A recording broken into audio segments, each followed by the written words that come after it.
नसरु मिनल्लाह फतहन करीब। इंशाल्लाह कुरान कहता है कि सच्चे मुसलमान का फतह मुकद्दर है। तो मैं आंखों से नाबीन हूं। सबसे पहले तहरीक इंसाफ को सलाम, फैसल भाई को, सारी संगत, मेरे दोस्त महबाब को सलाम। और इमरान खान साहब, अगर आप अपनी आंखों से मुझे देख रहे हैं तो आप मुझे सलाम का जवाब दें, फिर मैं बात करता हूं आपसे। जी वालेकुम सलाम। आपका ख्वाब है, मौला आपको सलामत रखे, अल्लाह ताला आपको सलामत रखे। मैं अकेला सखर से आया हूं, मैं नात पढ़ता हूं और मेरे दिल में पंजतन पाक की मोहब्बत है, अल्लाह की मोहब्बत है, उसके बाद आपकी मोहब्बत है। तो खान साहब, आपसे मिलने के लिए मैं आया हूं। आपका ख्वाब मुल्क के लिए, मेरा ख्वाब आपसे मिलने के लिए है। मैं ट्रेन के जरिए, मुझे सीट बैठने के भी नहीं मिली थी, मैं ओपन टिकट कटवा के किसी दोस्त से उधार लेके आपसे मिलने के लिए आया हूं। रात से जागा हुआ, अभी तक नहीं सोया हूं। आपके लिए मैं गिफ्ट भी लेके आया हूं सिंध से, छोटी सी, जो मेरे मुकद्दर में और जो मेरी हैसियत थी, वो मैं आपको गिफ्ट भी देना चाहता हूं और आपसे मिलना चाहता हूं। अगर मैं ऐसे गया तो जो सिंध में आपके मुखालिफ हैं और जिसके मुखालिफों के बीच में मैं रहता हूं, वो मुझे कहेंगे कि आप मिलने गए थे, आपको तहरीक इंसाफ वालों ने इमरान खान के साथ मिलने भी नहीं दिया गया। तो मैं सक्खर से आया हूं, मेरा ख्वाब आपसे मिलने के लिए है। अल्लाह ताला आपको सलामत रखे। मैं इंशाल्लाह बाकी आपके सामने बातें करूंगा। मैं खुद नात खान हूं, अगर टाइम है तो मैं इधर भी नात सुना दूं, वरना आपको सामने सुना दूंगा। देखिए, बहुत बहुत शुक्रिया। मैं आपको इसलिए नहीं मिलूंगा कि वो आपके सिंध के लोग, अगर मैं आपको ना मिला तो वो आपके मुताल्लिक क्या कहेंगे, क्योंकि लोगों की कभी आपको परवाह नहीं करनी चाहिए। लोगों को खुश करने की कोशिश ना किया करें, अल्लाह को खुश करें, अवाम खुद ही खुश हो जाती है। लेकिन इंसानों को आपने खुश करने की कोशिश की तो वो तो आप सारी जिंदगी बड़ी मुश्किल जिंदगी गुजारेंगे, यानी एक मायूसी रहा करेंगे सारा वक्त। मैं कभी लोगों को खुश करने की कोशिश नहीं करता या वो बातें नहीं कहता जो लोग जिससे खुश हो। मैं अपनी एक मिशन अल्लाह के लिए कर रहा हूं और मुझे कोई फर्क नहीं पड़ता जो मर्जी मेरे मुताल्लिक कहे, क्योंकि इज्जत और जिल्लत तो हम सब जानते हैं कि उसके हाथ में है। देखिए, मैं इंशाल्लाह आपको कल मैं आपसे मुलाकात करूंगा और आपने फैसल जावेद ने आपका नोट कर लिया, तो मैं इंशाल्लाह कल आपको मिलूंगा। आप हमारे लिए सब कुछ हैं, सब कुछ। और मेरा नाम मरियम महमूद है। मैं 2010 से पार्टी वर्कर हूँ और पार्टी में काम कर रही हूँ। ठीक है सर, शेलिंग के दिनों में हम 36 घंटे कॉन्टिन्यूसली जमान पार्क में मौजूद थे। मैं और मेरी बहन है कमल महमूद। बाहर मेडिकल कैंप का कोई इंतज़ाम नहीं था। हम दोनों ही प्रोवाइड करते रहे हैं, इनको फर्स्ट एड प्रोवाइड करते रहे हैं। दूसरी चीज़ मैं ये कहना चाहती हूँ कि जो हमारे रियल फाइटर्स हैं, ठीक है, उनके लिए सेल्फ प्रोटेक्शन इक्विपमेंट का कोई बंदोबस्त नहीं था, ताकि जानी नुकसान कम से कम हो सके। अच्छा, मैं अपने सवाल पे आती हूँ। सर, जब आपकी केपीके में गवर्नमेंट आई थी तो आपने पुलिस के इदारे में बड़े ज़बरदस्त रिफॉर्म्स किए थे, तो पंजाब में ये इतना मुश्किल क्यों है? जी, पहली चीज तो आपने कहा ना कि हमारा कोई बंदोबस्त नहीं था। आप यकीन करें कि मेरे ज़हनो गुमान भी नहीं था कि मेरी अपनी इस मुल्क की पुलिस और रेंजर्स मेरे घर के ऊपर 24 घंटे अटैक करेगी।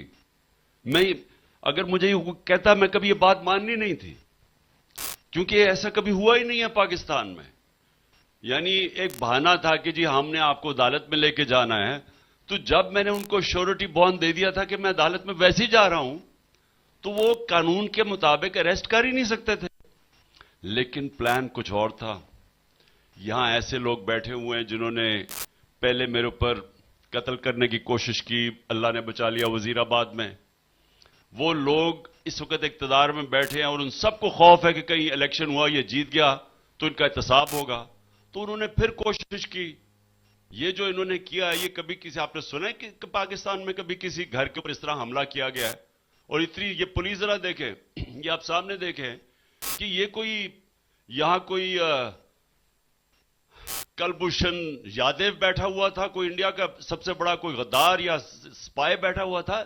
ये एक सबसे बड़ी पॉलिटिकल पार्टी का सरबराह था, उसके ऊपर इन्होंने जिस तरह हमले किए हैं और जो आर्मर्ड कार और ये जो सारे इस्तेमाल किया, हमारे तो ज़हनो गुमान में नहीं था कि ये कभी इस तरह का करेंगे।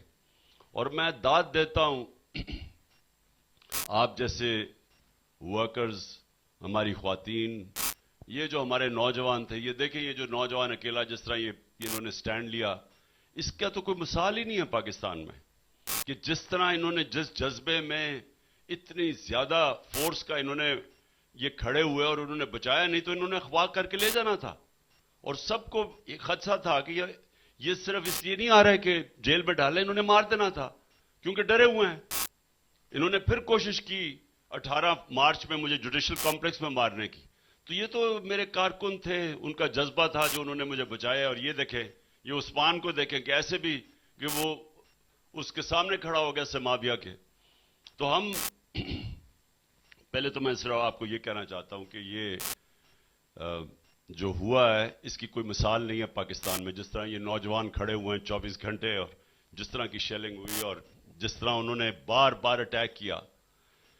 दूसरी चीज जो आपने कहा पंजाब पुलिस, देखें यहां नवाज शरीफ और इसका जो भाई है ये 35 साल से पंजाब के ऊपर मुसल्लत है। ये 35 साल से यहां पावर में है। इनकी एक रिपोर्ट है 1992-93 के अंदर लाहौर हाई कोर्ट में, जिधर हाई कोर्ट के चीफ जस्टिस ने आईजी अब्बास खान जो तब पंजाब का आईजी था उसको उससे पूछा कि पंजाब पुलिस इतनी करप्ट क्यों है। तो आईजी अब्बास खान ने रिपोर्ट दी। उसने कहा कि ये शरीफ बरादरान ने पैसे लेके लोगों को पुलिस में भर्ती किया, मेरिट की धज्जियां उड़ा दी, और उन्होंने एक तीसरी चीज कही, कई मुजरिमों को इन्होंने पुलिस में भर्ती किया।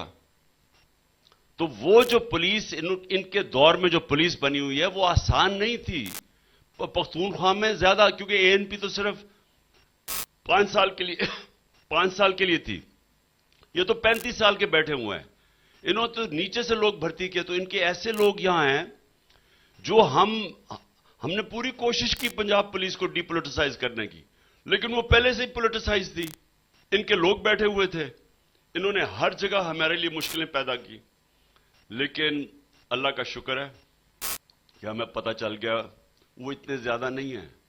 इस वक्त जो पुलिस का इन्होंने इस्तेमाल किया, पुलिस के अंदर से लोगों ने हमें बताया कि कौन कौन से पुलिस वाले हैं जो कि खास तौर पे जिनको इंस्ट्रक्शन थी हमारे पर जुल्म करने की, और इंशाअल्लाह उनको कानूनी तौर के ऊपर उनके ऊपर एक्शन लेंगे जब भी अल्लाह ने मौका दिया।